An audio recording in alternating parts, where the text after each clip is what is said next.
Wakazi wa Laikipia Kaskazini wamehimizwa kushirikiana kwa karibu na maafisa wa usalama wanaoendesha operesheni ya kuondoa majambazi kutoka msitu wa Mukogondo.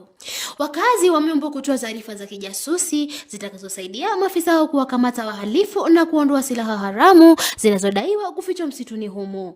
Kamanda wa polisi mkoa wa Bonde la Ufa Samuel Ndanyi, ambaye alifanya mkutano na maafisa wa polisi wakuu Nanyuki, alisema kuwa muda wa siku 7 uliotolewa kwa watu waliokuwa wanaishi msituni kuondoka ili kuanzisha operesheni umekwisha. Ndanyi aliongeza kuwa kufuatia kumalizika kwa muda huo, operesheni imeanza rasmi na itaendelea kama ilivyopangwa, huku ikipiga hatua vizuri. When Darcy was here, that ultimatum was given for 7 days for the people to get out of the forest.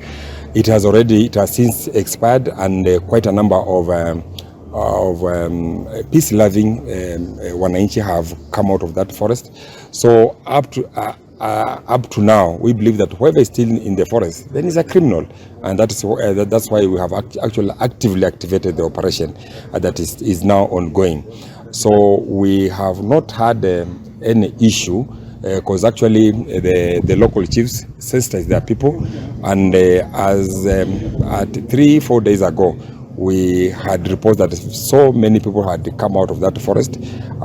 Those are the ones that I'm saying that the peace loving. So whoever is still in the forest now, the law will take its course, because now we have actually activated the operation. Aidha, Ndanyi alisema kuwa wakazi wengi tayari wamejitokeza na kuondoka msituni, na yote ambaye bado hapo ndani ya msitu huo anachukuliwa kuwa mhalifu na hatua za kisheria zitachukuliwa dhidi yao.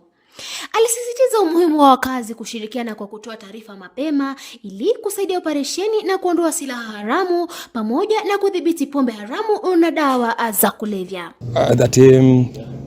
What I would want to tell them that let them share any information that they deem fit, that maybe because now we need to be proactive and as opposed to being reactive. So we just want to urge them that should they have any information, let them feel free.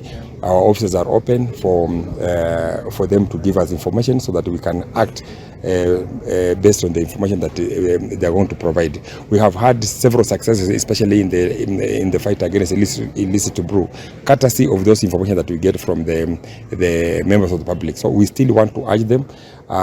They already understand the negatives of the illicit brew and those other drugs. So we still want to urge them that let them volunteer information, and will act accordingly to the information. Even in those areas that we have active information, let them share the information with us, and then we'll act promptly. Nikiripotia Captain TV nikiwa Nanyuki, kaunti ya Laikipia, jina langu ni Sibongile Mwanjala.